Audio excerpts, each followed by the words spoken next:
Hi, I'm Dustin Abbott, and I'm here today to give you a review of a filter system, rear filter system for the Samyang AF 14mm F2.8 in the Canon RF mount.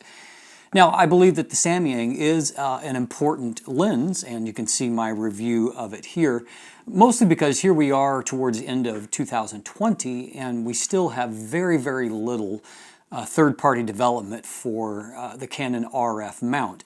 And so Samyang has a couple of lenses that are autofocus that, obviously are important. And as we saw in my recent review of the Canon RF 15 to 35mm f2.8L, is that other than in the corners, the 14mm f2.8 from Samyang is actually just as sharp. And so it's going to be a tempting lens because it's much smaller, but probably even more significantly, it's much less expensive.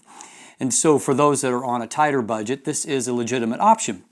There is one significant downside to it, however, and that is that it has a fixed front lens hood, because it has a curved front element that doesn't allow you to use traditional filters. And to this point, there really hasn't been a great filter system option, but I'm happy to say that the manufacturer Haida has developed what I consider to be a very good rear filter system. So first of all, there is a minor amount of modification to mount the ring. What you have is a very tiny filter holder for like gel filters, which typically are quite low quality. But it's really a matter of unscrewing with the included screwdriver, 3 screws, and then putting on this small metal piece and reattaching it. And the only thing to watch out for is the screws are very small, so you're going to want to be careful with those, in collecting them. But frankly, it's a very simple job I think anyone can do, and I did it in under 5 minutes. Once you actually have the filter system or the filter holder on the back in place, it's a simple matter to select these filters and to slide it into place, and then to mount the lens once again. Now, I understand that as far as functionality, people have a few concerns about rear filter holders. One of those, of course, is that, it does expose one's sensor to the elements, while you're changing, filters on there.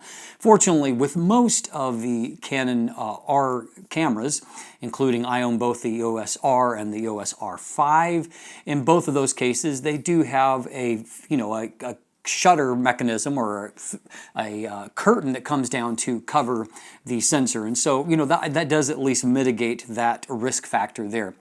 And as far as, concerns over autofocusing, the reality is that I've been able to autofocus fine even with the, the 10-stop ND filter attached. The truth of the matter is that these cameras can focus in extremely low light, which means that autofocus really actually isn't an issue with filters attached. So the good news is that while certainly there are some complications to a rear filter system, in many ways they are mitigated in this particular situation. So the filter kit comes with this protective case and foam inserts to poke them into. There also is a handy, exposure chart for helping you to set exposure. Actually, it's like a card. I actually just taped it on the back of the filter holder. They also have an app, by the way, that you can download to help you to calculate exposure time. But included in this particular kit, you get 4 filters going from an ND 0.9 to a 1.2 to a 1.8 to a 3.0.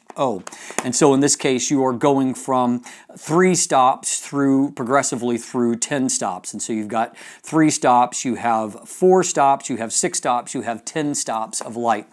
And so when I evaluate filters like this, there's 2 main things that I am exploring. Number one, if they introduce a color cast, which some filters do. And secondly, if they're reducing clarity, because it doesn't matter how much light you cut out, if you end up with, kind of muddy end results, you're not going to be happy. And so we're going to actually examine how they perform on the Samyang using the high-resolution EOS R5 45 megapixels. Let's jump in, let's take a look. So let's take a look at a few things. First of all, I do want to kind of accentuate the focus thing that I was discussing earlier. So this is actually a 63-second exposure that you can see focused just fine, and so that tells you how dark it was, however, that I ended up with a 63-second exposure to get this, and so I had no problems autofocusing under that kind of lighting conditions. So one of the things I really like to look for is color fidelity to see if there's any kind of color cast that is introduced. And so you're going to end up with a little bit different, almost like putting sunglasses on. So there's a little bit more contrast when using a ND filter, and so you can see that. But in terms of color fidelity, we start off on the left side, and then moving to the right side has the 0.9 times, so that's 3 stops. So you can see that colors are still very consistent.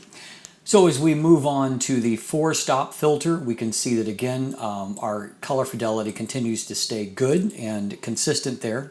So now the 6-stop filter, and so what we can see is that again, we're continuing to get really good performance. You can also see that we're not losing image quality here as well, which we'll feature more in just a moment. And so finally moving all the way to the 10-stop filter, and we can see that again, we continue to have consistently good color, and our detail is still holding up.